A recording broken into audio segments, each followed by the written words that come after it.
Assalamualaikum warahmatullahi wabarakatuh. Madayawag maayong adlaw kaninyong tanan. Magandang araw sa inyong lahat. Ngayong araw, kinugunitan natin ang unang anibersaryo ng isang kaganapang sumubok sa ating demokrasya at sa mga prinsipyo ng due process at rule of law. Ang naganap na extraordinary rendition o kidnapping kay dating Pangulong Rodrigo Duterte ay isang seryosong paalala na ang batas ay hindi dapat ginagamit bilang sandata para sa politika o personal na interes. Ang pagyurak sa karapatan ng isang individual sa pamamagitan ng mga irregular na proseso ay hindi lamang pag-atake sa katarungan, ito ay hamon sa ating pambansang soberanya.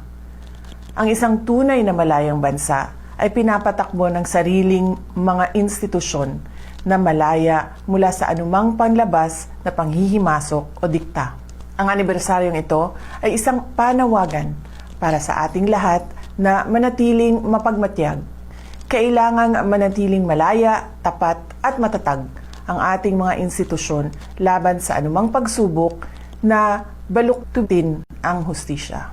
Walang sino mang Pilipino ang dapat pagkakaitan ng proteksyon ng ating saligang batas.